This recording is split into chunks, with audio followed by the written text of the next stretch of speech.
Hello and welcome to another episode of the Salt and Lime Podcast, where we discuss the sweets, the bitters, and the sours of all things dating and relationships to the enjoyment of some good tequila. I am joined once again with my partner in crime, Mon, who is a business owner, an entrepreneur, a published author, and just a generally amazing and beautiful person. And this is Marcus, my co-host, who is an IT guru, an amazing artist. You are a travel buff too, as well as a trilingual person, fluent in Spanish, English, and Portuguese. And I'd almost say is quadlingual a word? Is quadlingual a word? Yeah. I don't know. I think you're fluent in sarcasm too. We're going to make it up. We're going to make it work. Quadlingual is now a thing if it wasn't a thing before. So yeah, quadlingual is what it is. Okay. And he's also a tequila connoisseur, unlike myself, who I'm learning. He's very pairing the tequila that Marcus has brought today with our topic, which is awkward moments during first dating. This should be fun. So what tequila did you bring for us to try? So the tequila that I brought today is actually a new tequila for me as well. And it is called... Is that a heart? It is called Sangre de Vida. That's something life. It is blood of life. It is a añejo tequila. Listen, tequila distillers, I'm going to need y'all to add some more people to y'all marketing department, because last week it was Adictivo, yes. Which means addictive, and now we've got blood of life. I mean, was it distributed around Halloween or something? I don't know, but I do love this bottle. It has all of the chambers of the heart. Get a look at this. This is awesome. That is amazing. Can I see? I love it. It looks like it's hand painted too. Oh my gosh. I almost wouldn't want to drink this. I mean, not because of the title. I mean, the title does give me pause, but because of how decorative the bottle is. Yeah. Okay, and I'll let you do the honors of opening and pouring. It's a heart. That is awesome. Sangre de Vida. Oh, for like Valentine's Day. Would that be a good one? If that's where you want to take it. It even has little veins in the heart. I don't know if I should be impressed or disturbed. I'm not sure which one at this point. But we are going to try this tequila for you all and give our honest impressions of it. So I'm going to guess. We talked about the different types of tequila. Blanco, is it Reposado? Reposado. Yes. It's not white. No. So it's not a Blanco. It's either an old Reposado or a young añejo. So we're also giving out Spanish lessons today. So it is Reposado. Oh, like repeat. But Reposado. I don't know. Reposado. So that's an in between. Yes. Spanish speakers, if I'm butchering it, I apologize. Same here. I'm not a native speaker. I learned it. So. And I'm still learning. Yes. Okay. So I'm going to do my thing with swirling. I don't know what I'm looking for, but it just looks fancy. Right? I know, right? You got to swirl it. So with wine, you got to smell legs, it. But do I have to smell it again? Yeah, you have to smell it. I think the leg situation works with tequilas too. Okay, the last one we tried smelled like old man at the club. Yeah. This one doesn't. No, this one smells green. It smells very... light and fresh. Yeah, it smells very sophisticated. Pastury. Pastury? I don't get pastury. Like when you go outside and there's a lot of grass. Like after they cut your yard? No, not that bad. but like when you go to the park and you come to a clearing and the wind hits you and you're like after a rain, maybe? Yeah. Fresh. Yeah. Yeah, it smells very fresh and green. It smells light. Like I'm hoping it's going to taste fresh and light. Yes. Yeah. Okay. I think it wasn't a bad whiff. Yeah. All right, let's try it. All right, salud. Salud. For me, it's almost too light. Like I didn't catch a profile. Like I didn't catch a flavor. But it didn't burn, so it's smooth. So let's see. Does it say how it was aged? Or maybe that's a difference because this isn't an añejo. This is an añejo. It isn't, so it's not a reposado. Okay, Hecho en Mexico. Shout out to Mexico. It does not say what kind of barrel it was aged in. I'm not getting a lot of notes, but it is smooth. But so it must be expensive. It's very smooth and it's very clean. Yes, I agree. It is It's clean. neat, and there's no burn.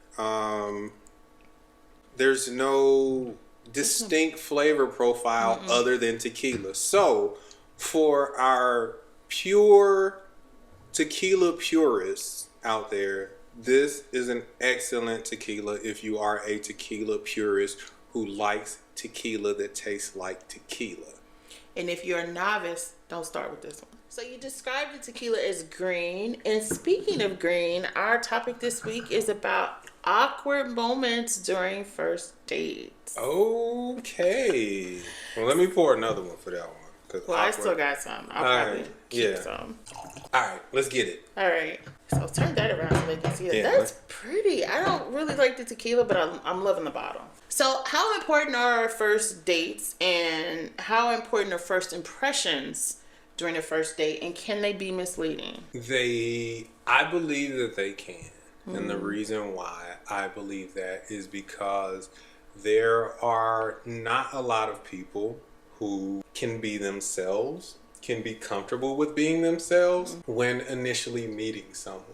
So it takes time for them to get comfortable with someone before the fullness of their personality can come out. Right? So I have been on dates with people who I believe were very interesting people. Like, they were well traveled, they're well educated, they work interesting jobs, they do very interesting things in their lives, they were articulate people, they were very intelligent, but because of the nerves for the first date, none of that came out. Like, they were not comfortable talking about their travel experiences. They weren't comfortable talking about the things that they did on their jobs. They weren't comfortable talking about the experiences that they had in life. And so it took a few dates for them to get comfortable to the point where they were okay with sharing that. And so, yeah, first dates can be very misleading. So what I do to avoid that is I have a specific thing that I'm looking for, and I don't mind asking difficult or uncomfortable questions. Give me an example of a difficult or uncomfortable question. So a difficult or uncomfortable question would be something like, do you have a passport? That's not difficult or uncomfortable. It is, because it is uncomfortable for people who do not have passports. Oh.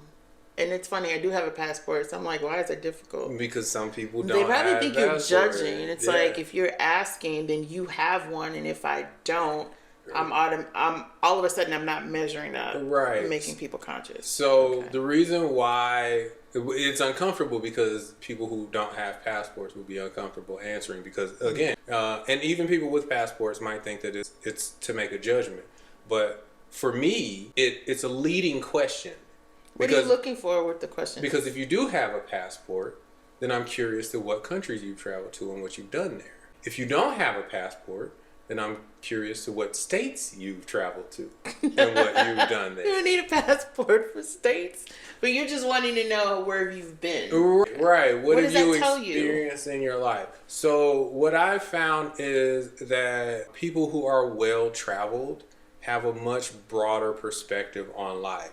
And so they've experienced lots and lots of different kinds of people, and therefore they tend to be more open to different perspectives.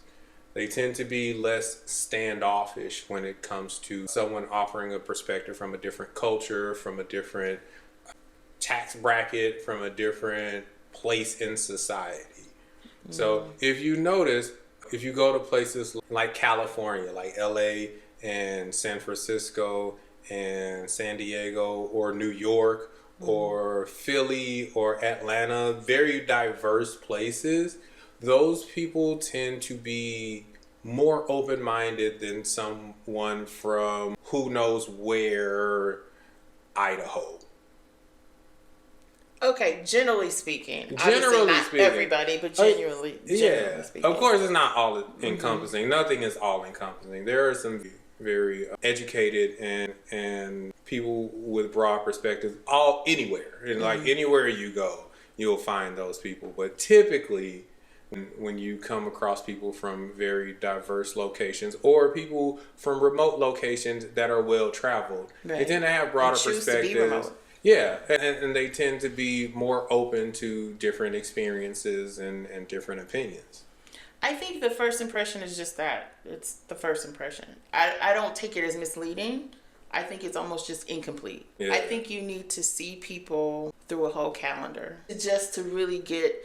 I mean, there are some red flags that you may see like right away and you don't need to go through a whole calendar. But even if, things are going well and it's been going well for a while, I want to see how you handle disappointment. I want to know how you treat people that have nothing to give you. I want to know like how you handle anger. And you can't be introduced to all of those situations in a short period of time. I just want to see just in general like how you approach things that you can't control. Just temperament. Like, and when there are peaks and valleys in the temperament, just kind of you never fully know anybody because we're always having our own experiences and changing and growing. But generally speaking, at the core of who people are, I don't think they change all that much.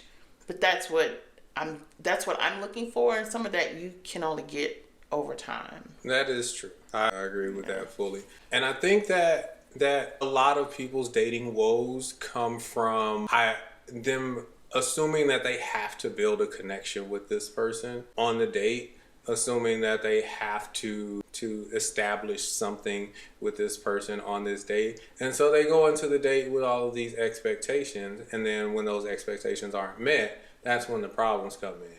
But dating is really like an interview process, especially first dates. It's very much an interview process. Like, this idea of who I would need my partner to be for us to have a successful relationship, and I need to know if you fit that position. Like, if you have the basic qualifications to fit that position. Of course, there are going to be some things that we'll need to teach you specific to how we operate, but we need to know if you have I need to know if you have the basic qualifications skills to fit that position, right? So if we can't disagree and disagree amicably and respectfully, then that's going to be a problem. Yeah. Because what happens when we disagree on something major? A first date, I don't know anything about you, you don't know anything about me, but I wouldn't imagine you'd have some major disagreement on the first date. I'm not saying it couldn't happen, but I have had that experience. Oh. Yeah. So sorry. Yeah. But it was actually something that I initiated on purpose, because they tell you don't talk about religion or politics. I talk about religion and politics, and the reason why is because I know there are going to be some religious things or some political things that we are going to disagree on, and I need to know how you handle disagreements. All right, you jump right in there. I don't waste no time. What do you think are some common mistakes that people make when on a first date and they're trying to impress their date?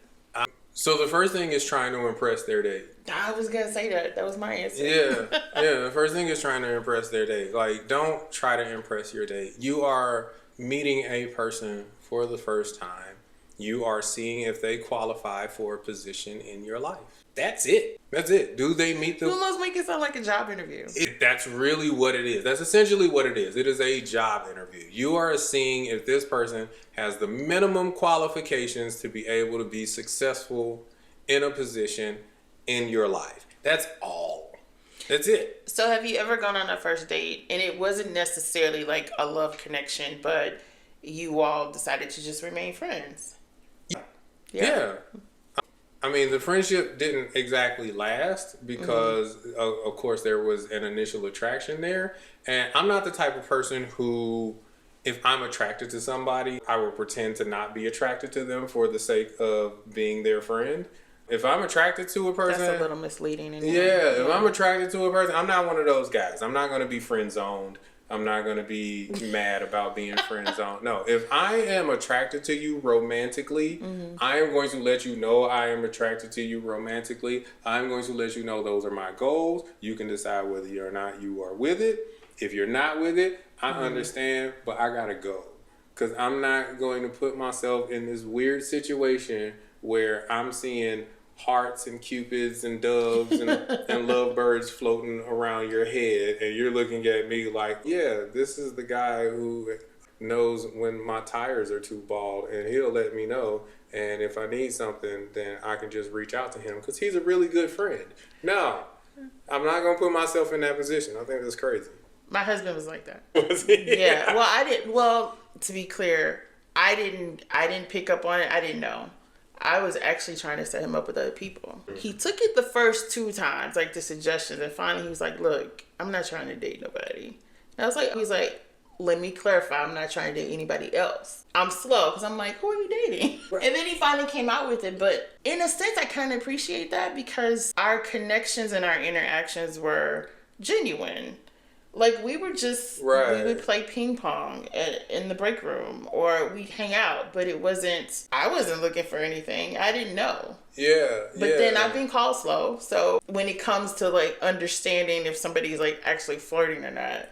Yeah. It's like, yeah, I did. I missed well, also, that's a very difficult thing to decipher. People no, you definitely know the difference between someone is flirting and when someone is just being nice. And no, you don't.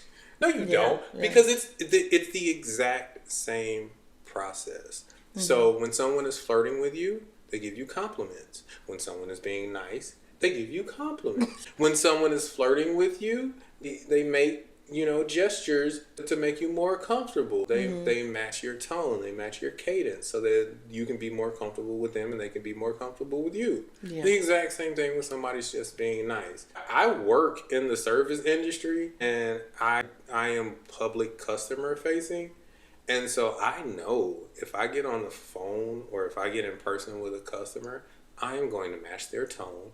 I'm going to match their cadence. The only time I'm not going to match their tone... What if they're irate, though? You still match their tone? Yeah, the only time I'm not going to match their tone is when they escalate to an irate status. Mm-hmm. And then what I'm going to do is I'm going to take my tone down to be calm.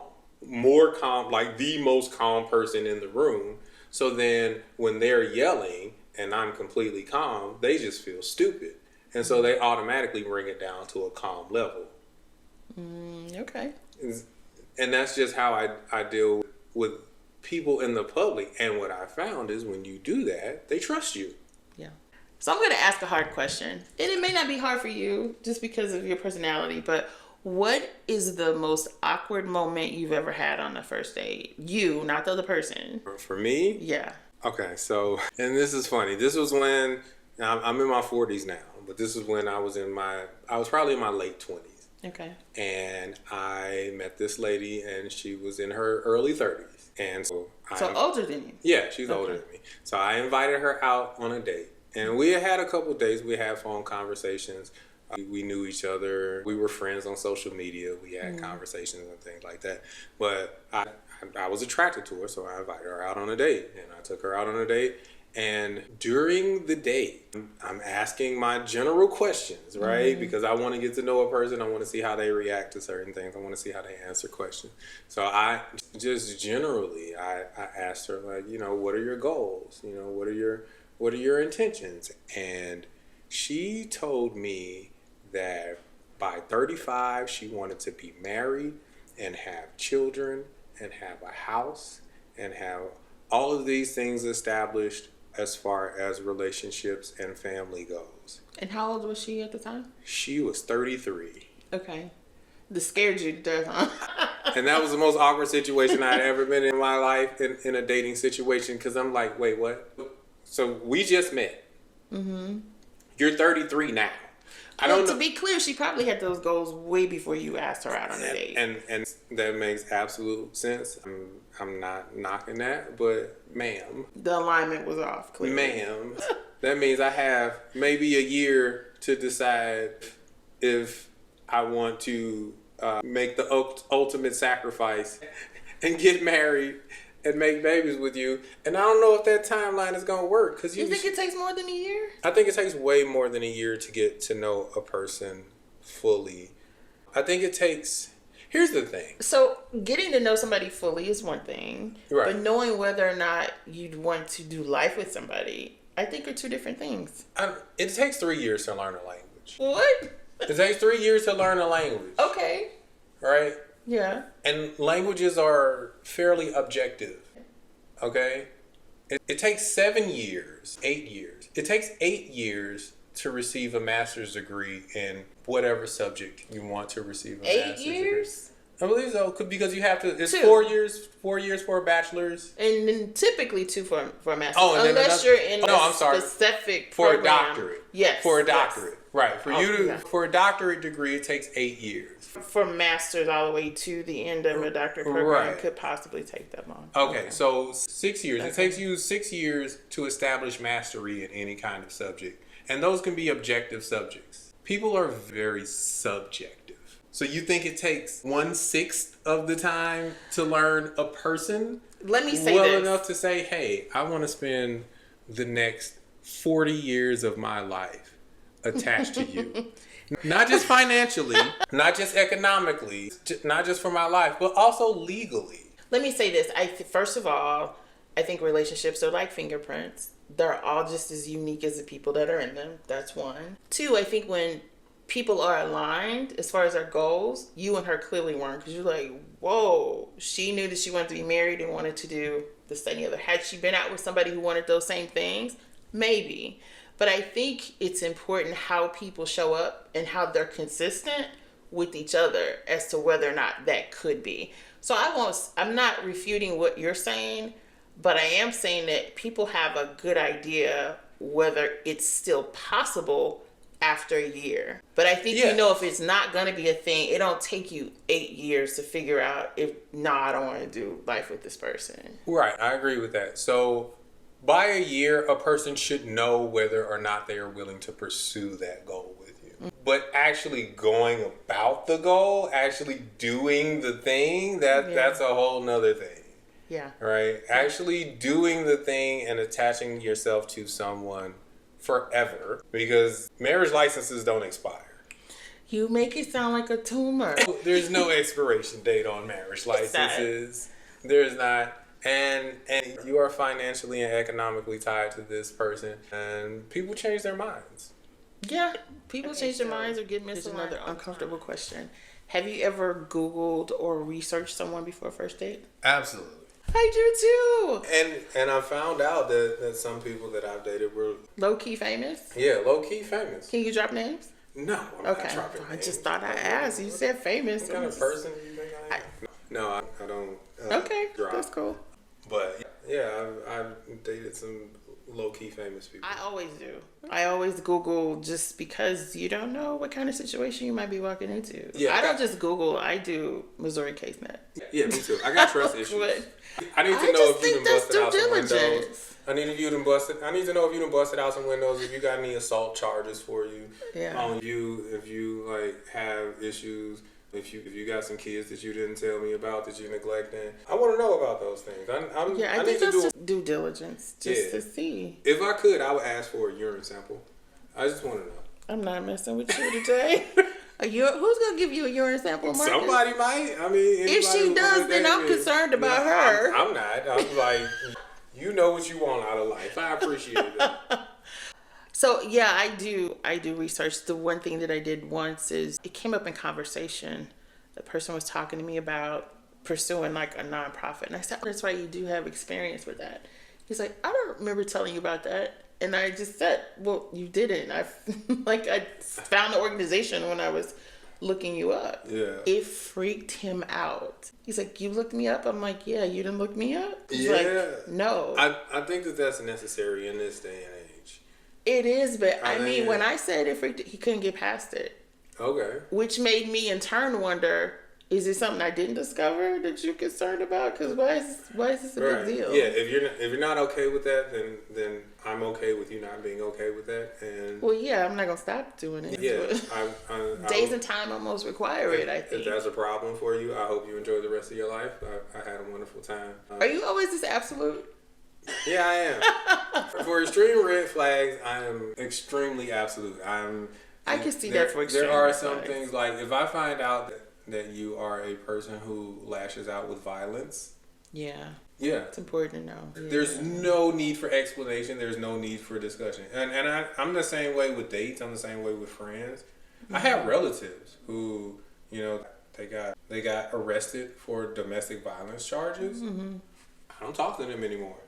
Yeah, no. If you're a man who hits women, I can understand no respect for that. I do not want to have a conversation with you. Like, we have nothing to talk about. We have no reason to be around each other. If you're a woman who, when you get mad, you bust out windows and shoot at people, I don't want to have a conversation with you. Like, there's nothing we have to discuss because there's only a matter of time before it transitions to me. Like, what happens when you're upset with me?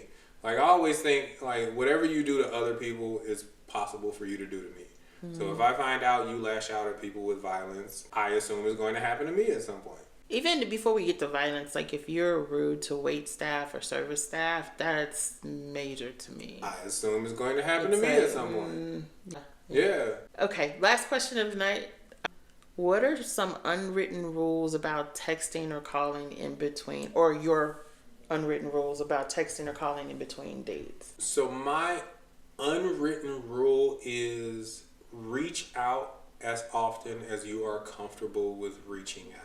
So a lot of times when people are initially dating, they overdo it. Overdo reaching out? Yeah, they overdo communication with the person. They set a precedent that they can't keep up in real life because they really want to impress this person and show initial interest in the person. So yeah, my thing is if you are a person who texts every morning, every afternoon, every night, you developing a pattern. Do that. If you are a person who is not comfortable with that, don't start. It's a recipe for disaster. Reach out in between dates, in between whatever, as often as you are comfortable with doing in your regular life. And that way, they're either with it or they're not. And if they're not, you know that ahead of time. If they are, then they can proceed and everything is good. Yeah, that's good stuff. All right, well, that concludes our episode of Salt and Lime. Please tune in again for our next episode next week. And in the comments, let us know what tequila you'd like for us to try, or drop any relationship topics you'd like us to explore. We really appreciate your input, and we will take it seriously. We will ask any questions you send in, and we will definitely try. I will definitely try any tequila you recommend. I'm going to try to. But I'm going to give you the real. If I don't like it, you're going to know I don't like it. All right, so here's to another good episode. Salud. Salud.